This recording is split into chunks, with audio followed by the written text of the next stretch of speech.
What's up, y'all? Welcome back, Pitchside with Parker, to another NWSL Challenge Cup video. The final is rapidly approaching, and so today I am going to be doing a preview of the final, along with a recap of some headlines, because it has been a little while since I've made one of these, and plenty has been happening. And also, I will give out my NWSL Challenge Cup awards. So what I want y'all to do is right now, in the comments, tell me who was your MVP for the Challenge Cup, and give me a score prediction for the final. Will it be Portland Thorns or will it be Gotham FC? Let me know in the comments. And while you're at it, be sure to subscribe to the channel if you're new around here. I make a lot of women's soccer content, plenty of other soccer content as well. So if you click around, I'm sure you'll find something you like. And smash the like button before we even get into the video, because that's what we do on this channel. So I'm going to start by chatting about some headlines, and usually this is where I would talk about some of the games. But unfortunately, in the last set of NWSL games, a lot of it was already determined. So only two games really mattered: NC Courage versus Orlando Pride and Gotham versus Racing Louisville. And both of those games actually ended up 0-0. So I'm just going to kind of skip that part because y'all don't really need me to tell you anything about a 0-0 game. But it landed Gotham in the final. And the only thing that I really took away, especially from those games, is that it did expose some of the things that I was worried about heading into the Challenge Cup.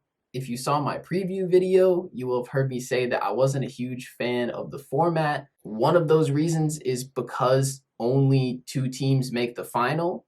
The other 8 teams are not going to have much to play for by the end of it. And that was clearly the case in some of these games. You know, Portland already had the West locked up after the first 3 games. So that made everything else pretty irrelevant after that. And then the other thing that came into play with these final games, although it did come down to the final day in the East, clearly some of the players just looked a little tired. They looked a little leggy. And that is partly because, you know, the schedule had them playing basically every 5 days and actually traveling, whereas in the Challenge Cup last year, it was in a bubble and there was not as much travel, so they could play a little closer together and it wasn't quite as harsh. But that's just me being a little gripey. It has been a really fun Challenge Cup, and we ended up with Portland and Gotham in the final. Anyway, there are some other headlines to get to as well, and one of the first ones that jumped off the page at me was that apparently Sam Mewis is headed back to the NWSL. So I first saw this reported on Twitter, and basically there isn't a lot of information about it. It's not official yet, but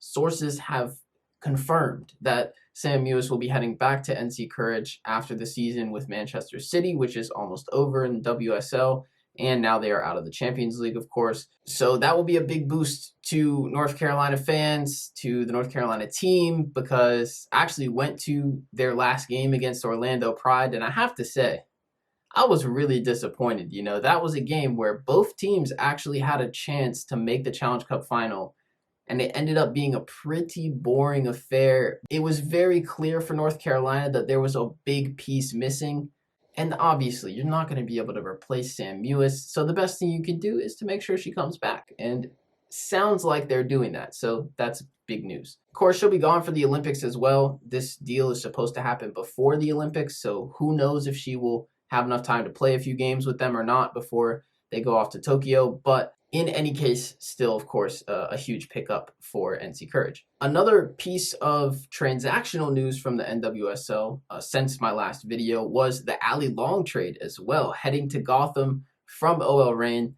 This was a huge move.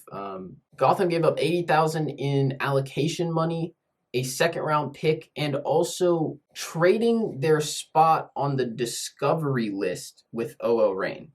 And apparently Gotham had the highest spot on that list, which is kind of something that teams can use to like claim the rights to a player who doesn't play in the NWSL. Very niche rule. I don't totally understand it, but what it makes me think is that OL Reign have some sort of devious plan set up here, that by getting the first place in that discovery list order, they have somebody that they have their eyes on, and they'll know that with that, no other team can beat them to the rights to this player. And then for Gotham, this trade makes a lot of sense as well. I mean, Allie Long is from New York, so huge move for her. You get to market her as kind of the hometown hero, and obviously an immensely experienced player, midfielder from the U.S. national team, holding midfielder. And that is something that's interesting to me because, Jennifer Cujo's been playing there a lot. She's gained a lot of plaudits, but I think at times she does struggle with the defensive side of the game. She's very talented on the ball, but sometimes she racks up a lot of fouls, a lot of cards. Maybe this could give her a chance to move a little further up the field and play as an 8 instead of a 6.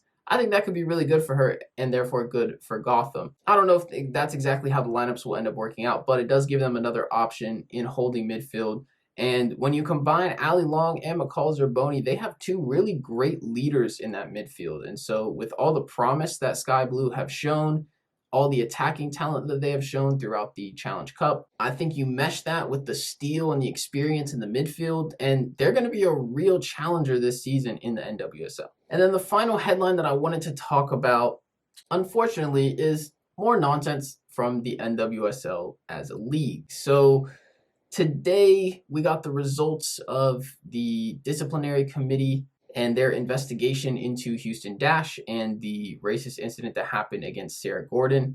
I talked about that in a different video with a Red Stars reporter, by the way. If you missed that video, you should definitely check it out because we talked pretty in-depth about the incident. Essentially, Sarah Gorden and her boyfriend were racially profiled at Houston Dash's stadium by a security officer, and her boyfriend was threatened with arrest. So very severe, and NWSL said they were going to have an investigation. Apparently now it is closed, and I'll read for you the excerpt from their statement. They said, following multiple interviews with witnesses and a review of the venue security footage, the investigation was closed.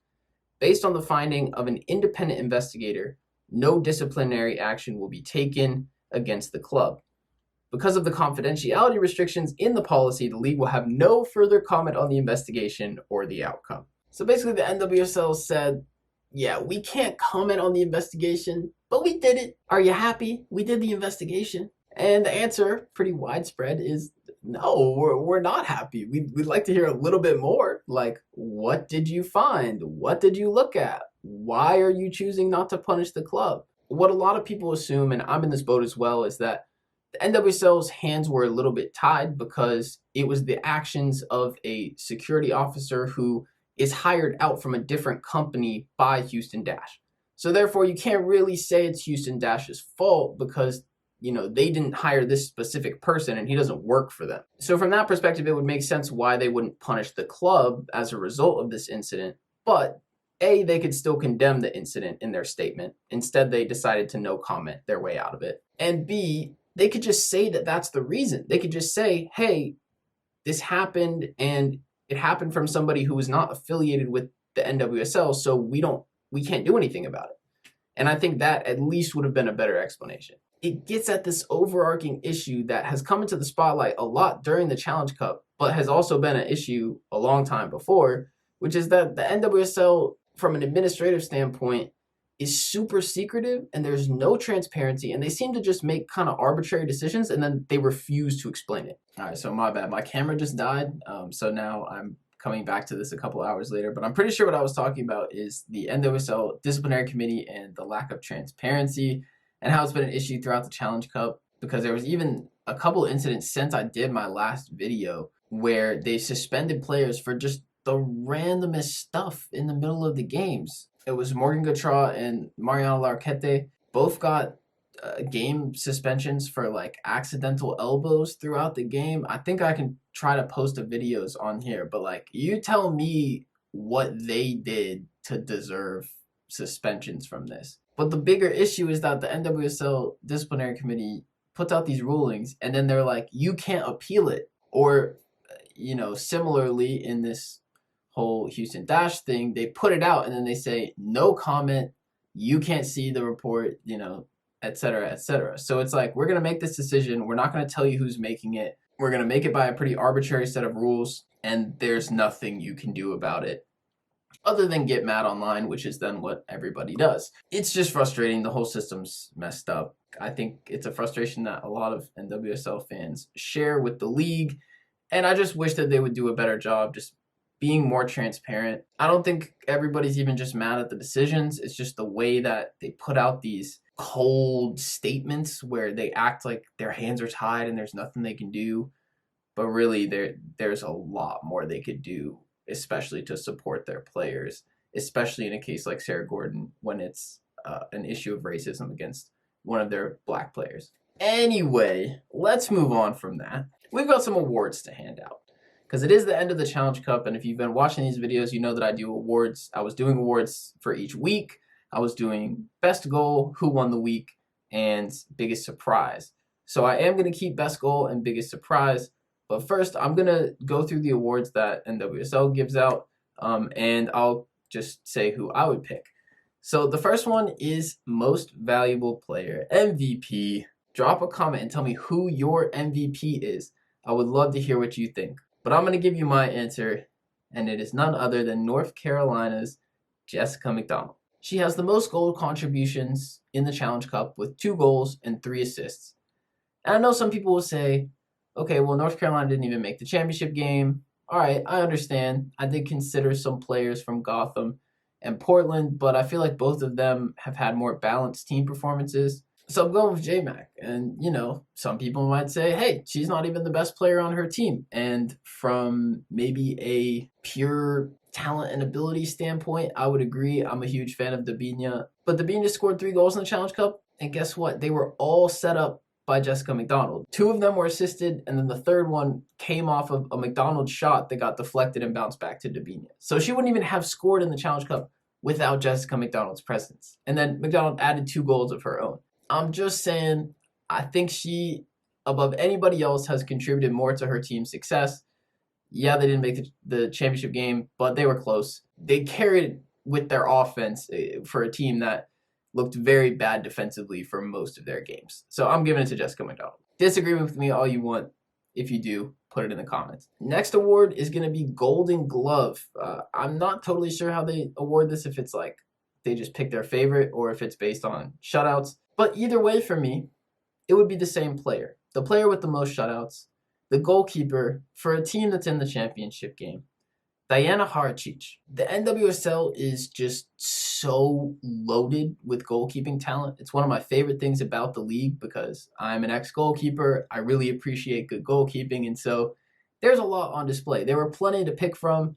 I mean, Ashlyn Harris had some incredible moments. She probably made some of the best saves of the Challenge Cup, as did Karen Bardsley for OO Reign. You look at Portland Thorns only allowing 2 goals. France has to be in the conversation. Dash also only allowed 2 goals.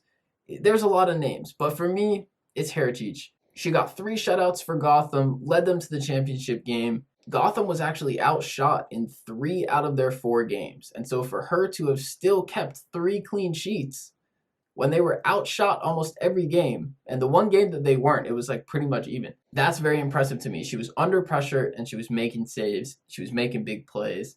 Yeah, she gave up the 3 goals against NC Courage, but they even still won that game. Haracic for Golden Glove. And then last year, I think they gave out this award called Future Legend Award. Ashley Sanchez won it during the Challenge Cup last season.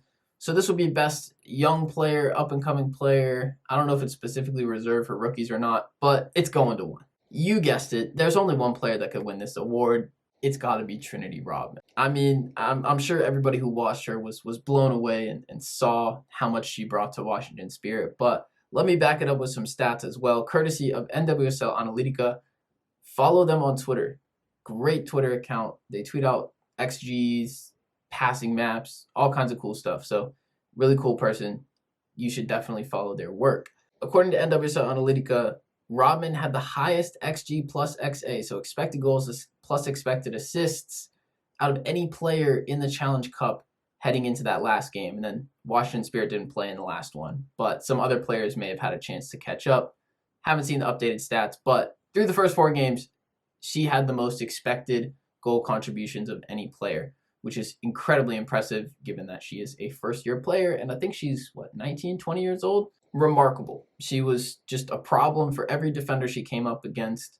She's really got a lot of different aspects to her game. She displayed some great crossing ability, some great dribbling ability. She was great on the press. I think she was top 3 in terms of duels won as well. That was another stat in that that was pointed out by NWSL Analytica. She just did it all as a forward, and yeah, Washington, I think, will be a little upset that they didn't come away with more from the Challenge Cup in terms of results, but she was a standout for sure. So that's the future star. she's got a very bright future ahead. Next one I'll do is biggest surprise. And for me, the biggest surprise was one that was not bad. It was, in fact, a pleasant surprise. And it was how well the last place team in both conferences played. When I did my preview, I did predict Racing Louisville and KC to finish last in their respective divisions. It's just hard as an expansion team, and especially for KC, given how quickly that team was thrown together. Yeah, they had a lot of players from Utah Royals, but just a very difficult situation they were put in. And I was really impressed at times with the football that both of these teams played. Both these teams were in every single game, and I think especially for Racing Louisville with Christy Hawley, their system looked really solid. And I think they showed that a lot of their draft picks also played very well. Emily Fox was great. Amina Ekic was dynamic up front for them as well. What I really liked about them is that they pressed very well throughout this tournament. They were able to cause problems to every team they played, even the North Carolina Courage, even Gotham, who made it to the title game. Everybody had trouble against them, and they made some untimely mistakes, and they just didn't quite get it done from a result standpoint, but they put together a lot of good performances. And to me, for the bottom two teams to have played as well as KC and Racing Louisville did, it's a great sign for the league, and it made a lot of the games very enjoyable. Last but certainly not least, I love a nice goal. And so we're going for best goal of the Challenge Cup. There are some really good candidates here. I mean, it was splitting hairs. It was hard to pick. And I think it really just comes down to what you prefer as your favorite type of goal almost. But for me, it was down to Trinity Rodman's debut goal, which she took very, very well off the thigh. First touch of her career was crazy. Mallory Weber put in a very solid candidate in the last game for OL Reign with great curling, kind of lobbed but curling effort from the edge of the box into the top corner. Evelyn Vian with her stoppage time winner for Gotham against North Carolina Courage. That was the one that finished with the silver medal here. It pained me to not pick this goal as my favorite goal because the buildup was so good on this and the backheel finish to finish it off. If any of you think that that's the best goal, I'm not going to argue with you. But my personal favorite, Merritt Mathias for North Carolina Courage. I think I picked it in the week 1 show if you saw that. But her chip goal against Washington Spirit was so rude. She was played through with all the time in the world. I mean, some of the best forwards in the league would have started getting a little nervous in that scenario, just based on how much time she had to stare down Aubrey Bledsoe, who is a very, very talented goalkeeper. And she just stayed so cool. Aubrey Bledsoe did a little bit of a fake. Mathias was able to resist the initial little bite. And then as Bledsoe was going back to her line, you could tell she hesitated for a second. And then she readjusted her calculations. And she got the trajectory of her chip just perfect. I mean, it was one of those moments where soccer turns into science. But it is so artful in the way that it's done. I love this goal if you can't tell by the way I'm talking about it. But the technique was incredible. She lifted it perfectly over Bledsoe and kissed it off the post as well, just to add a little insult to injury. Give the goalkeeper just a fluttering heartbeat to say, oh, maybe it might bounce out. No, to the back of the net. What a goal. So that was my goal of the Challenge Cup. Best goal goes to Merritt Mathias. So now the part that I'm sure a lot of you actually came here for, and hey, if you made it this far, be sure to smash that like button if you didn't already and subscribe to the channel if you're new around here. We're going to preview the final between Portland and Gotham, and I'm going to give you my prediction for which team will win. So some details for this one. It took a while to get this figured out, but this game will be played in Portland at Providence Park, and they will be able to have fans in with a kind of late at the buzzer change from the local authorities. They were allowed to get fans in, and so that is a huge advantage, obviously, for Portland Thorns. They've played well at home in the Challenge Cup, and their fans have definitely helped them. In terms of where to watch, it's going to be on CBS, so you can watch this on basic cable TV. If you got an antenna, you could turn on CBS. Also, you can watch it on Paramount Plus if you've bought that subscription to watch all the other games. It's at 1 p.m. on Saturday, so don't miss it. Now, coming into the game, both teams kind of lost the momentum that they had built up, especially at the beginning of the Challenge Cup. Portland drew their last game with Houston Dash, which definitely no shame in that. I mean, Dash finished undefeated and they looked really good once they got their international players back. So it wasn't a bad result for Portland. I also think that they were kind of just messing around a little bit in that game. But Gotham might have a few more concerns. They got scoreless draws in their last 2 games, and they left the door open where if North Carolina had beaten Orlando, they would have been in. So Gotham didn't exactly get to the final convincingly like Portland did. However, I'm not really worried about their goal scoring. Gotham still created a ton of chances even in those 0-0 games. They were just a little unlucky. But Portland is a different beast. That's the issue here, okay? As good as Gotham has been, and I've been a huge fan of everything they've been doing, I just don't see a way to get past Portland. Portland has absolutely squeezed the life out of every team that they've played with their press. Their midfield, they kind of play a diamond midfield formation. The players that they have in the middle, all these great internationals, Crystal Dunn, Christine Sinclair, Lindsey Horan, Rocky Rodriguez, or Salem at the base. They have so many options, and their pressing is just elite with that group of players. It's so hard to get the ball off them, and then they're able to keep it. They're able to build nice attacks, get those fullbacks forward, and it's just a monster. I mean, you can't even say it's a 3-headed. It's like a 6, 7, 8-headed monster. It's an 11-player monster is what it is. Every player on this team is phenomenal. And I just don't know if Gotham have enough to match that up. I think having Allie Long in that midfield is really going to help them in that midfield battle because it is going to be very difficult. But she should help a lot. And they do have some players who are good on the ball and good in tight spaces to where they could break pressure. It's just a lot easier said than done. I saw an interview with Midge Purse. Shout out to her for being on the Champions League show, doing interviews. That was dope. She said that ahead of this game, they were really looking to keep their possession style of play, which I got to be honest, to me, is not the way you're going to beat Portland because that's going to play right into the hands of their press. They're going to try to cause mistakes if you're playing around the back, and they have the players to capitalize. To me, the best way to attack them is to just hit early long balls over the top. If you can get it off of them and their fullbacks have come forward, which is a very important part of their system with that super narrow midfield, they need the support from Klingenberg, Kuika, whoever's been playing there. If right when you get the ball, you can hit it over the top and exploit those spaces, somebody like Midge Purse, Onumanu, Paige Moynihan on the wings, to me, that's the way you're going to beat them. If you can beat them with great build-up, fair play, you know, I'd tip my hat to Freya Kuhn, but I just don't see it happening. But hey, who knows? I mean, we all know Carly Lloyd loves to score a goal in a final, so hey, anything is on the cards. And as I said, Gotham have been great. Their Golden Glove winner, at least in my book, Haracic, will always give them a chance in goal. So it should be a good game. However, I think Portland have too much. And my prediction is going to be 3-1 to the Thorns, Challenge Cup champions. So that's going to be all for the video. Thank you so much for sticking around for the whole thing. Really enjoyed making this one. And I'm looking forward to the final. So again, drop your predictions in the comments if you didn't already. Let me know who you think is going to win. You can put your predictions for the NWSL season as well if you want to. I mean, you know, I'd love to hear all your thoughts on NWSL. Best goals, MVPs, who's going to win the final. Put it all down there. Let's have a little conversation. And yeah, again, if you didn't already like the video, be sure to do that. Subscribe to the channel if you're new, and I will catch y'all in the next video. Peace.